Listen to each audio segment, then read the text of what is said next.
Race season has started, for Supercross anyway, and in the Who's Next theme for this year's action, we have new riders on new teams and a new winner. The Superstigio race happened in December. Riders from all disciplines got together in Spain to do some dirt track racing. We talked to American champ Jared Mees about his finish and experience. NATV Motocross is going Supercross in Daytona. We have the info on that, only on the Racer X Show.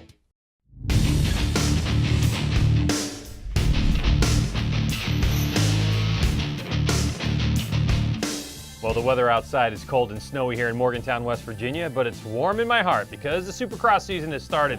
Snow or no snow, the show goes on.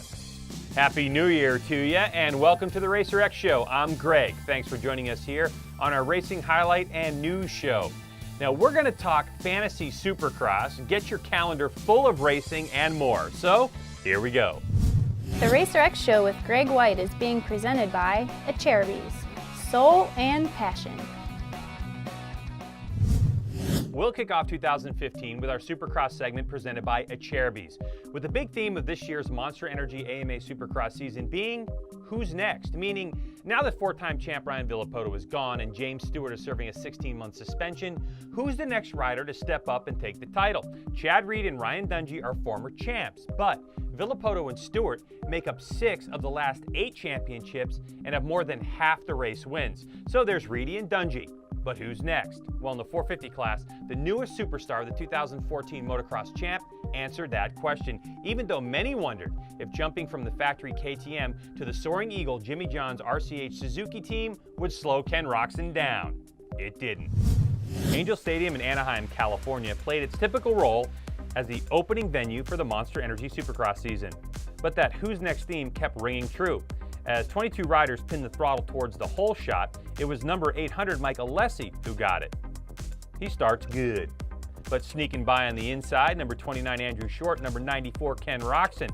Shorty had already won a heat race, his first in a couple years. But soon after, it was the German Ken Roczen on that yellow RMZ 450 who took the point.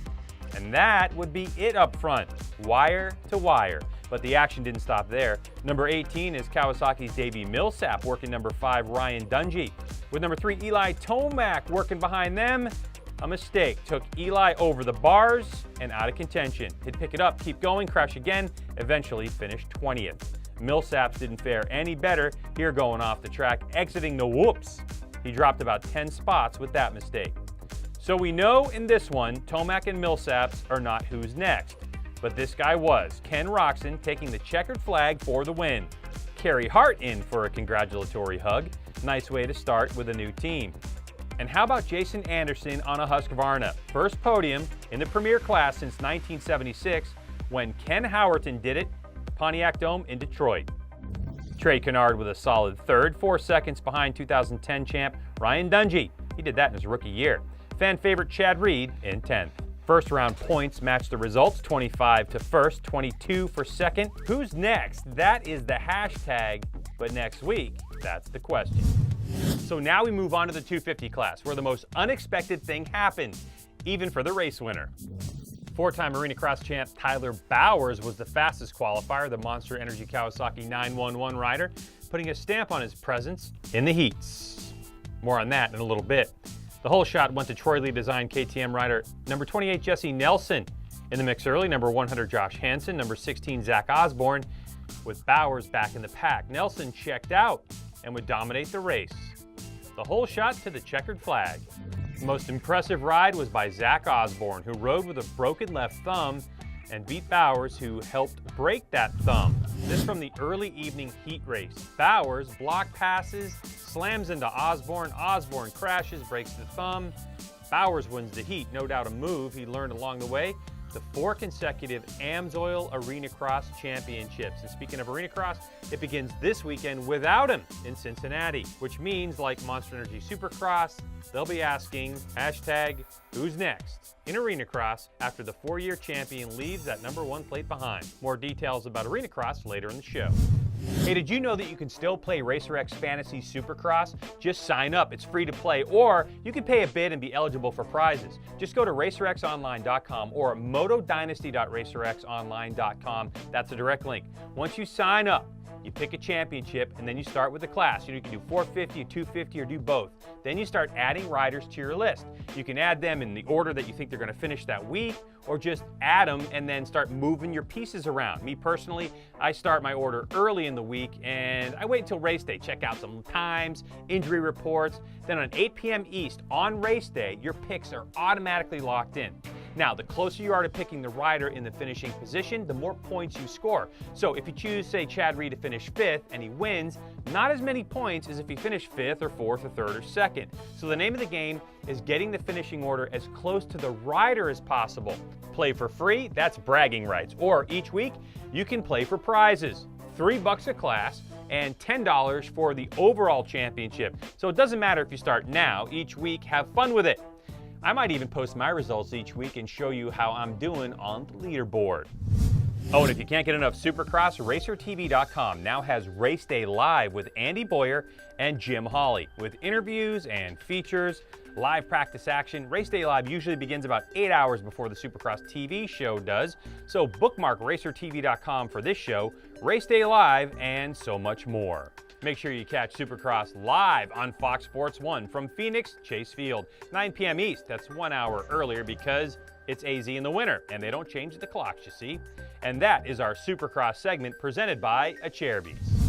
Now we're going to switch from 2 wheels to 4 wheels and talk about the Mountain Dew ATV Motocross National Championship.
The 2015 calendar was released. Here's a look at where Chad Wienen and the crew get after it. First time ever, ATVs are going to Supercross in Daytona, a full points-paying opener for the pro classes only. That's March 10th. Then we move to the normal ATV MX Series style of races. In Georgia, March 21st. A few weeks later, in April, it's Kemp, Texas. May has 3 races, Muddy Creek on the 2nd and 3rd. 2 weeks later, High Point in PA, and round 5 in Crawfordsville at the end of the month. June has a couple in Illinois and Minnesota. The hot month of July, that's Unadilla and Sunset Ridge. And finally, the season finale, August 8th and 9th at Loretta Lynn's Ranch. Go to atvmotocross.com for the full schedule and get out and see some great racing. All right, so far you've seen Supercross and ATV MX. How about some dirt track action? This event happened a few weeks ago while we were on break, and it's called the Superstigio. It's in Barcelona, Spain, and it puts world champion road racers, flat trackers, off-road racers, all kinds of pro motorcycle racers together for a flat track event. Now last year, 2013 AMA Pro Dirt Track champ Brad Baker showed up and beat MotoGP world champ Marc Marquez. But this year, Marquez beat 2014 champ Jared Mees. And since we have access to Mees, welcome to the Racer X show, Jared. It's good to have you on here, man. So tell us about Superstigio. How was it? It was a lot of fun, you know, to say the least. I was treated with the red carpet, first class everything. Them guys took really good care of me, and I had a lot of fun. And, you know, thanks to Honda of Impala over there in Spain for giving me a brand new 2015 CRF 450 to ride. And, you know, I was able to bring a few little parts over there to dolly up the bike a little bit, my D&D exhaust pipe, and I had some Weiss triple clamps, and brought my race stuff over. But I had just a ball. We came up a little short for winning the overall, but I won my class, which was considered to be the open class. And like I said, having fun is an understatement. What was the class format and structure like? Well, there was 2 classes. They considered they had a Superstigio class, which I believe was all MotoGP riders only, and they raced against each other. And they had an open class, which was more like your enduro riders, supermoto riders, dirt trackers, Island of Man riders, you name it. Everybody outside the MotoGP world, I guess you could say, raced in the open class, and you raced 2 heat races, and depending on how you did in your heat races, you transferred into 3 finals. And I raced 3 finals, and the top 4 guys in the open class in points went to the Superstigio Super Final. All right, so how'd it go for you in the overall? The overall, I came off the line and got in behind somebody and stalled the bike, and got it bumped off pretty quick and was able to run down the leaders, and just got to Marc Marquez right at the end. And it was only a small little 12-lap final, and came up just a little bit short. So it was unfortunate to not win everything that night. We were on a roll. We won all our heats and all the finals for the open class, but the big one that counted that everybody wanted to see, it was just a little short. So a little short race and came up a little short. So it was a little unfortunate there. How were you, as an American dirt track champ, received in Spain? The people over in Spain, especially like the promoter of the event, you know, he really did an outstanding job on promoting the American flat track guys coming over there and racing. So, you know, like I said, I for once in my life felt like I was Valentino Rossi for a second. You know what I mean? It was really cool to see the respect on the fan side, the promoter side, and really, you know, all honestly, like a lot of the riders. You know, I kind of got to be friends with some of the guys over there and started following them on Facebook and Twitter. And, you know, it's really cool to see some of my heroes that, you know, like Taddy Bluziak. You know, I've always respected that guy a lot because I know what he does is tough. And he comes up and he goes, "Man, dude, you're amazing," you know. And it was just really cool to see the respect from all the other talent out there. So what's next for you? Well, I leave tomorrow morning to go to Australia for the Troy Bayliss Classic. I'm looking forward to it. I'm bringing some stuff. I'm gonna, you know, do some training and stuff while I'm over there, and some bicycling, and I think, you know, just kind of hang with Troy. And I've never been to Australia. Like I said, I've never been out of the country till Spain. I'm 28 years old, never seen out of the country, and all of a sudden, within a month, I'm going from Spain to Australia. So it's pretty cool. All right, thanks for joining us, man. Good luck in Australia. Thanks, buddy. I appreciate it.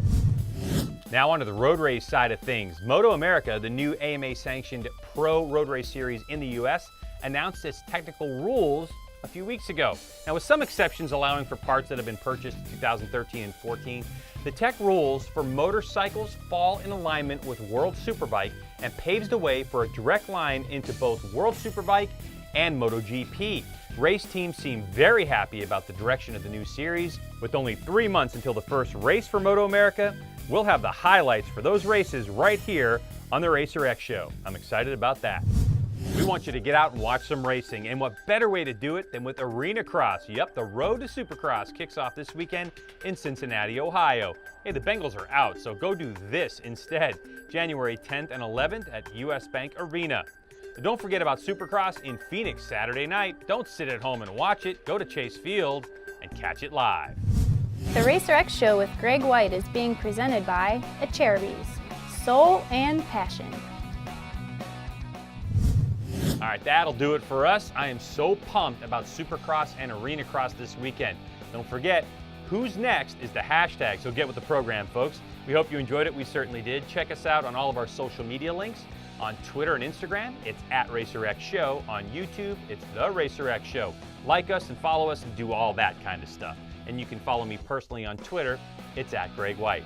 Well, for the fine folks here at the Racer X Show and Racer TV, I'm Greg White. Remember, we are all racing all the time. See you next week. More Supercross action. I'm really got to do that fantasy stuff and make sure I pick the winner. That'd be crazy. Gotta get my points.